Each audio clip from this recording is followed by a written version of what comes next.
So about a few months ago, when I was co-teaching a grade 4 classroom, I had to create my own breakout room so that students can come into my breakout room if they needed help with anything. So a lot of them would always end up coming into my room, which was fine with me, but the questions that they would have, their questions were always so personal. So at one point, one kid was asking me how old I was, and I was like, oh, I'm 23, because I have a late birthday. I'm 24 at the end of this year. But, so yeah, I was like, I'm 23, and then the student asked me what my generation was. Now, I didn't really know how to answer this question because a part of me felt like I was a millennial, but I wasn't too sure, and I didn't want to give the wrong answer to the student. So I told the student, I was like, you know what, I'll let you know tomorrow because I don't know the answer to your question. And that night, when I actually looked it up to see what generation I belonged in, because I was born in 1997. The millennial I thought I wasn't the generation I belonged in, rather the generation I belonged in was the same generation as the students I was co-teaching in the grade 4 classroom, which happened to be Gen Zs. Hey guys, so in this video I really want to be talking about what it feels like being a Gen Z with multiple sclerosis. Why I wanted to film this video was because I feel like the majority of you guys, MSers that I've been able to talk to, are all millennials. I feel like there's maybe 2 or 3 people that are Gen Zs as well, but conversations are always cut so short with them because, I don't know, it's so weird. But I feel like it's so much easier talking to millennials. I don't know, like sometimes I feel like I belong in the millennial group. I mean, I only missed it by a year, but no, it's okay. I had to pop out a year later, but it's fine. But yeah, in this video I wanted to talk about what it feels like for me being a Gen Z with multiple sclerosis because there were a few things I feel like I could talk about. But before I even begin this video, subscribe to my channel if you haven't already. And for now, I hope you guys enjoy this video. So for me, I knew at some point I'd get a disease, you know, maybe when I was older or whatnot. But not once did I ever think that it would have happened when I was 19, where I was told that I had multiple sclerosis. So when I went to the hospital for the very first time in 2017, so it's the same hospital I still go to get infusions and then just checkups. When I went, I felt so out of place. I felt out of place because I was significantly younger than the other patients that I saw sitting outside the hallway.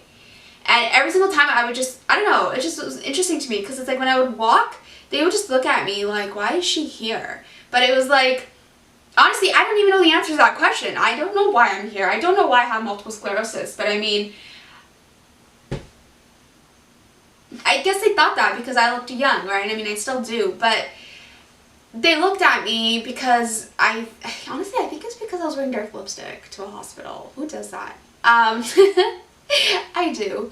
But when I went, that was the moment where I realized that the people who had multiple sclerosis weren't really my age. It was just people who were kind of older than me, significantly older maybe, but I just wasn't able to talk to anyone that was my age exactly. And that's what sucked because I wanted to talk to someone my age. And why I'm saying that this is the moment where I realized that not a lot of people my age were going through what I was kind of going through was because A, maybe people just don't talk about it, and B, I didn't see anyone near my age at the hospital. So on the floor I was on, everyone that I was looking at were maybe in their 60s, 70s, 80s, and then maybe older. But then there I was, a teenager walking down the hallway. So it was like, to me, it felt a little odd. Maybe it would have felt less odd if I had someone with me, but I mean, I don't know. Whenever it comes to hospitals, I just like doing things on my own. So to me, it just felt very intimidating because I felt like I didn't belong there. But you know, seeing these people who were just maybe like just significantly older than me made me realize that I wanted to find more people near my age, or just find people who have multiple sclerosis, because I felt so alone at that point. And that's when I actually filmed my very first video on YouTube talking about my multiple sclerosis journey, because I wanted to find people like me, and I found quite a few of you guys. Or I guess you guys found me. But yeah, I literally need to pee, but I don't, oh my gosh. I forgot how annoying it was to wear overalls, because when you need to pee, you need to take everything off. Ugh. I think I could hold it in, right? See, this is another thing. And you know what? This gets into my next point. The overactive bladder. So the overactive bladder is something that I realized that, first of all, not a lot of people go through. There's only a few people that go through having an overactive bladder. But being a Gen Z with an overactive bladder, guys, it's been horrible for me. I think it's also been horrible because while being in university, having to be that one student to go to the bathroom like 10 times in one class, it was just so embarrassing because it was like, people would notice you getting up all the time, right? So they're probably thinking, oh, this girl's probably taking a shit. But no, most of the times it was just me peeing because I couldn't hold it in. And that was difficult for me because I felt so embarrassed. I remember always having to literally sit in my chair and I'll be like, you know what, Priya, don't get up. I'm kind of embarrassed, so let's not get up right now. And I'll be like, no, Priya, you need to get up. You're going to pee. I get up again. Another time after that, and then maybe like 10 more times after that. It got better over time as years passed in university, but I mean, COVID hit, and then I didn't have to worry about that anymore because I was being taught while I was at home. So no one really knew when I was going to the bathroom. Unless, you know, they called out on me all the time. Oh my gosh, so I need to pee. Having an overactive bladder is something that I don't feel like a lot of Gen Zs go through. So it's like, for me, I feel like quite a few of you guys who've been able to message me on Instagram, a lot of you guys are millennials, and it's like, I'm totally cool with that, but it's just, you know, when you just want someone who's your age to just be like, hey Pri, I'm going through this too, that'd be so cool. I started to experience an overactive bladder when I was 19. And when that first started to happen, it was obviously really weird to me because it was also very scary too, because it was like you're out in public and you don't know you're about to wet yourself because it's never happened before, and it's like there's a first for everything, but I mean, a first for an overactive bladder is a little ridiculous if you ask me. So I just didn't understand how I was even functioning this way, and then other Gen Zs were able to hold in their pee. It's like, it didn't, I oftentimes felt like I was comparing myself to people my age. I was just hoping that, I don't know, maybe I could be wearing a thong under my clothes when I'm outside. But no, I can't wear a thong. I have to wear an adult diaper or a pull-up.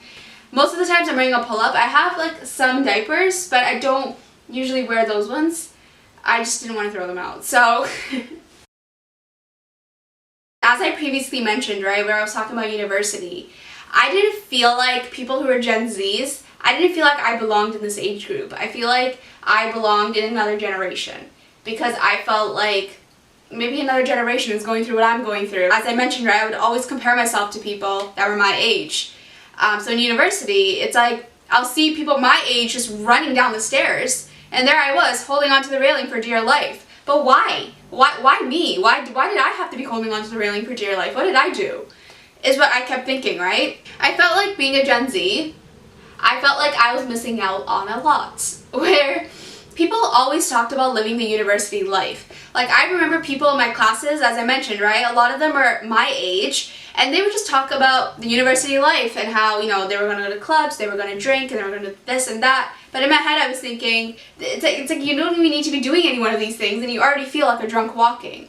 I never actually went to clubs, by the way. I was never a clubbing kind of person. I'm the kind of person to stay inside because I don't really like being in big crowds prior to COVID as well. So when COVID hit, it worked out for me because I didn't have to be around people.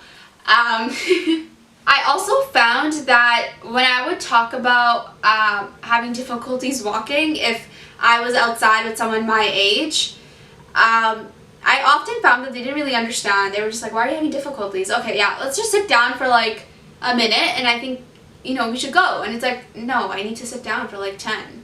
Like, it's like, I wasn't the norm, but the thing is, to me, I never understood because it's like, what is the norm? Just being a Gen Z with not having the best memory does make me feel like shit because it's like, especially when I was in school, oh my gosh, it feels so good I can say that in past tense. Oh my gosh, okay.